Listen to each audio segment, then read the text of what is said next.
अस्सलाम वालेकुम नाज़रीन, मैं हूं असद अली तूर अपने प्रोग्राम असद तूर अनसेंसर्ड के साथ।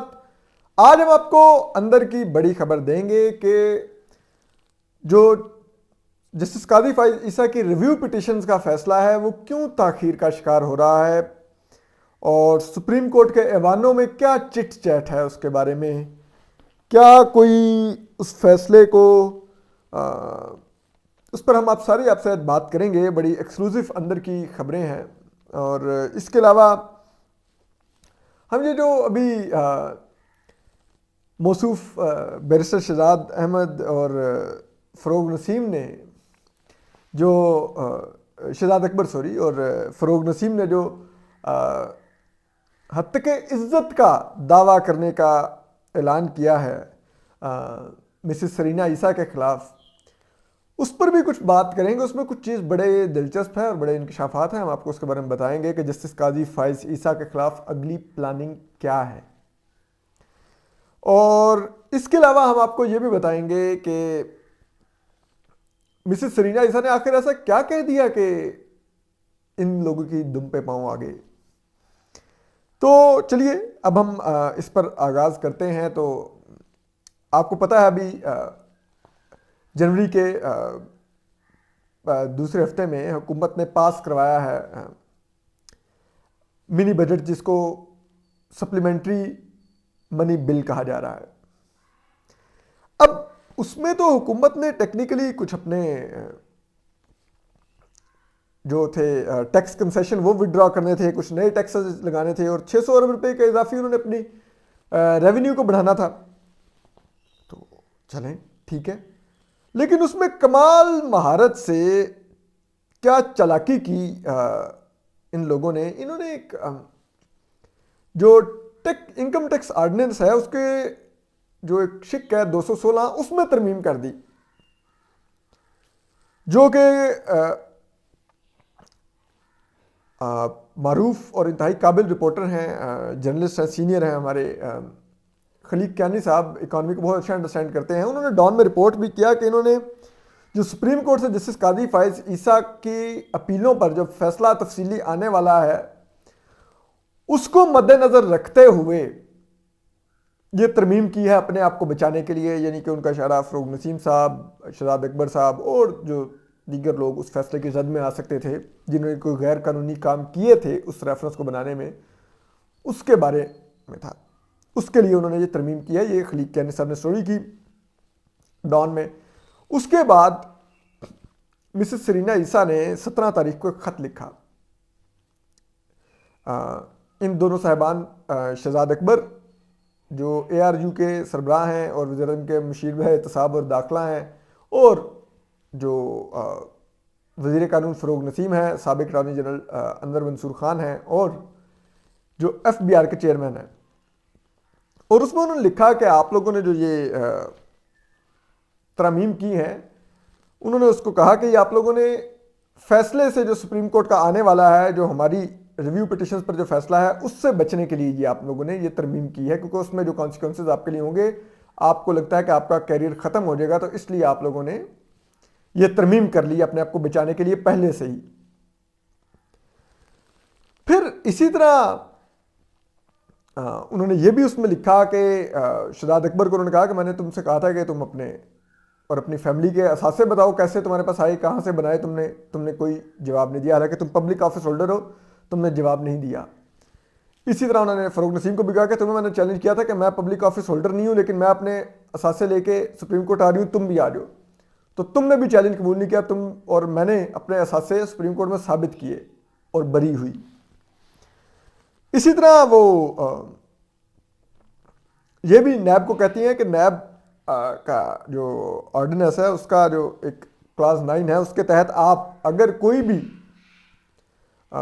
पब्लिक ऑफिस होल्डर यानी कि वज़रा में से वो अगर अपने इख्तियारात का नाजायज़, गलत और गैर कानूनी इस्तेमाल करे तो उसके ख़िलाफ़ आप कार्रवाई करने के पाबंद हैं। तो आप इनके ख़िलाफ़ कार्रवाई इनिशिएट करें ये करने पर, क्योंकि इन्होंने मेरे और मेरे बच्चों के टैक्स रिटर्न्स, टैक्स गोशवारों तक गैर कानूनी तौर पर रसाई इख्तियार की और उसको हमारे ख़िलाफ़ इस्तेमाल किया। तो इसके ऊपर उन्होंने ये खत लिखा। अब खत में हमारी नज़र में तो कोई ऐसी फैक्चुअल मिस्टेक ही नहीं है, ना ही कोई हत्या की इज्जत वाली बात है। ये सुप्रीम कोर्ट में जो पहले जिस बेंच ने जिसमें जस्टिस उमरताब बंदयाल का फैसला प्रिवेल किया था, उसने जो अप्रैल में फैसला दिया था, उस तफसीली फैसले में जस्टिस उमरताब बंदयाल ने भी और उन तमाम के तमाम जजेस ने, जो 7 जजेस जिन्होंने रेफरेंस खारिज करने का फैसला दिया था लेकिन मिसेस सरीना ईसा को एफबीआर भेजने का कहा था, उन तमाम जजेस ने कहा कि इस रेफरेंस को फाइल करते हुए मेलाफाइडी लॉ जरूर थी। मेलाफाइडी ऑफ इंटेंट की उन्होंने बात नहीं की, लेकिन उन्होंने कहा मेलाफाइडी ऑफ लॉ थी, यानी कि कानून का गैर कानूनी इस्तेमाल किया गया, गलत इस्तेमाल किया गया, और रेफरेंस दायर करने और मालूमात लेने के लिए जिस अथॉरिटी से मंजूरी ली गई वो अथॉरिटी मंजूरी नहीं दे सकी, तो ये मेलाफाइडी लॉ थी। तो अब उसी से फिर बाद अब जब रिव्यू आया तो रिव्यू में उस वक्त 7 जजेस मिसेस सरीना ईसा को उन्होंने एफबीआर भेजा था, फिर 7 में से जजेस टूट के इस तरफ आ गए और यूं 6 जजेस की अक्सरियत से वो फैसला मिसेस सरीना और जस्टिस काजी फैज ईसा के हक में हो गया और मिसेस सरीना ईसा को न सिर्फ एफबीआर भेजना गैर कानूनी करार पाया, बल्कि उनकी एफबीआर की जो एफबीआर ने उनके बारे में एक रिपोर्ट जारी की थी वो भी गैर कानूनी करार देकर दफन कर दी गई। और फिर उसके बाद अब जस्टिस मकबूल बाकर ने वो फैसला लिखा है जिससे ये अब डरे हुए हैं, और वो हमारी इतलात के मुताबिक वो फैसला लिखा जा चुका है, सर्कुलेट भी हो चुका है साथी जजेस में। हम उस फैसले के भी आते हैं तफसीलात पर, लेकिन चलिए पहले हम आपको बताते हैं कि अब उसके ऊपर ये मेलाफाइडी ऑफ लॉ तो पहले से इनकी स्टैब्लिश हुई है और उस पर तो तमाम सुप्रीम कोर्ट के जजेस मुत्तफिक हैं कि मेलाफाइडी ऑफ लॉ थी।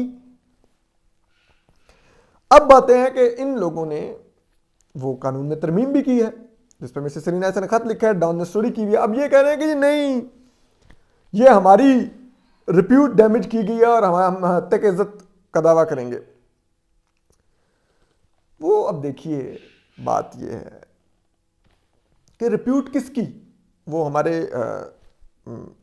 टीवी पर प्रोग्राम भी करते रहे हैं, बड़े अच्छे वकील भी हैं मुइज़ जाफरी, उन्होंने बड़ा अच्छा लिखा कल ट्विटर पर। उन्होंने कहा कि रिप्यूट उसकी होती है डैमेज जिसकी कोई रिप्यूट हो, यानी कि इज्जत उसकी खराब होती है जिसकी कोई इज्जत हो। और ये अमेरिका की अदालतों में फैसले आ चुके हैं कि अगर आपने हत्या की इज्जत का दावा करना है तो पहले आपने साबित करनी है कि आप माशरे में कोई बाइज्जत शख्स भी हैं कि नहीं है।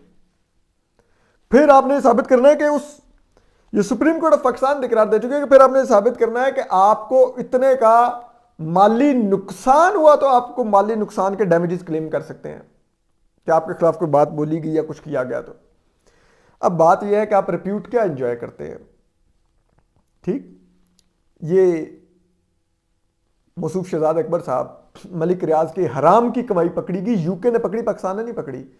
उधर जाके उससे मुलाकातें करते रहे, वीडियोस मौजूद हैं, तस्वीरें मौजूद हैं।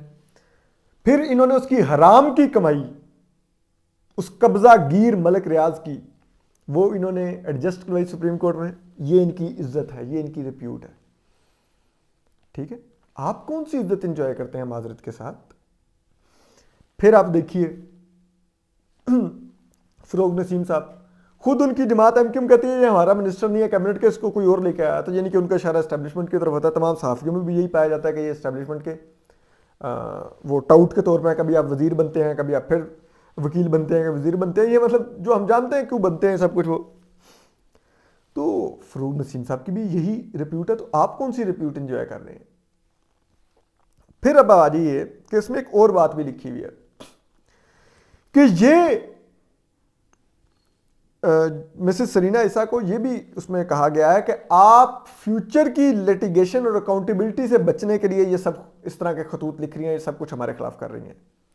यानी कि हुकूमत अपनी इंटेंशन डिस्क्लोज कर रही है कि हमने जस्टिस काजी फैज ईसा और मिसेस सरीना ईसा उनके बच्चों का पीछा नहीं छोड़ना, हम इनकी हरासमेंट जारी रखेंगे, इनको तंग करते रहेंगे।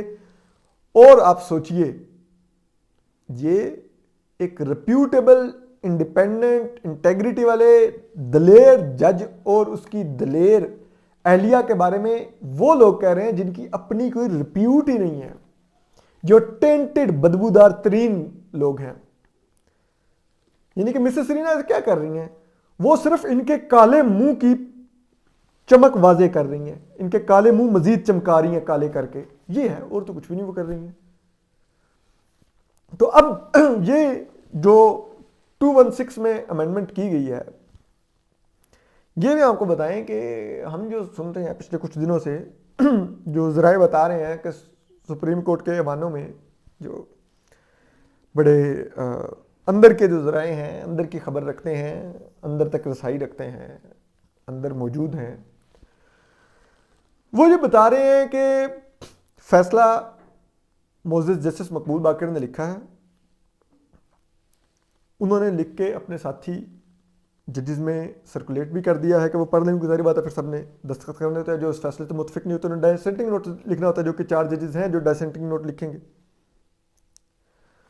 तो अब हो रहा ये है कि उस फैसले में ज़राए ये बता रहे हैं कि ये 2 शख्सियात, शहजाद अकबर और ये फ़रोग नसीम, और इनके अलावा भी लोग हैं जिनके मुतल्लिक कुछ है,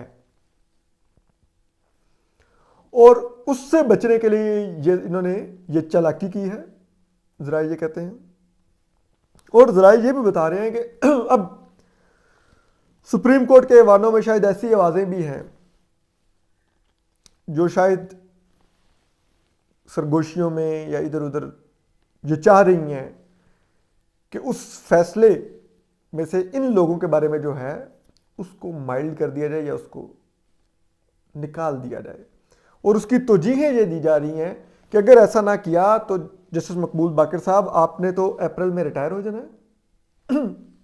ज़रा ये कहते हैं, और वो ये कहते हैं कि उनको ये बताया जाता है कि आप अगर रिटायर हो जाएंगे तो उसके बाद हमारी हरासमेंट शुरू हो जाएगी, हम पे बहुत ज़्यादा प्रेशर आएगा, और फिर हमें कहा जाएगा कि वो क्यूरेटिव रिव्यू टेकअप करो जस्टिस कादी फैज़ी साहब के खिलाफ, और हमारी फैमिलीज़ को हरास किया जाएगा, हमें हरास किया जाएगा।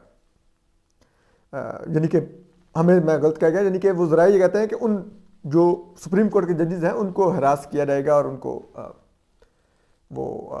उनकी फैमिलीज़ को हरास किया जाएगा। तो वो ये कहते हैं कि आप ऐसा कुछ मत लिख के जाएं कि आप रिटायर हो जाए तो बाद में सुप्रीम कोर्ट के जो जजेस हैं वो मुश्किल का शिकार हो जाए। और क्यूरेटिव रिव्यू जिसको उठा के बाहर फेंक देना चाहिए था, वो इतना फ्रिवलेस, घटिया और गलीज किस्म की हरकत है, कानूनी तौर पे भी और इखलाकी तौर पे भी। लेकिन पता नहीं क्यों मौजूद चीफ जस्टिस गुलजार अहमद ने उसको सर्द खाने में डाला हुआ है। और हमारे पास ये भी खबर है कि ये जो हाइब्रिड रजीम है इसको पता है कि जस्टिस कादी फैज़ी रेफरेंस से नहीं निकलते, वो इतने फाइनेंशियल इंटेग्रिटी वाले इंसान है कि ये इस तरह की घटिया हरकतें करके उनको नहीं निकलवा सकते। तो उसके लिए फिर अब एक और भी एक चीज़ ढूंढी गई है, जो एक कोई रिव्यू है, वो हम आपको आने वाले दिनों में उस पर भी तफसीली खबर देंगे।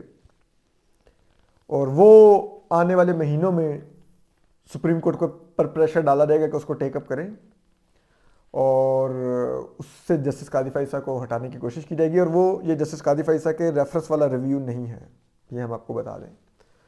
और उसके लिए शायद जस्टिस मकबूल बाकर के रिटायर होने का भी वेट किया जाए।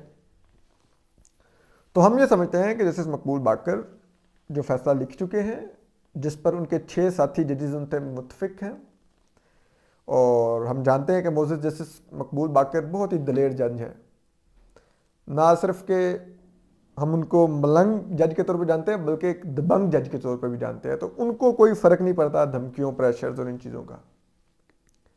अनफॉर्चुनेटली वो चीफ जस्टिस ऑफ पाकिस्तान नहीं बन पाएंगे, otherwise he was an amazing जज, ही इज़ एन अमेजिंग जज।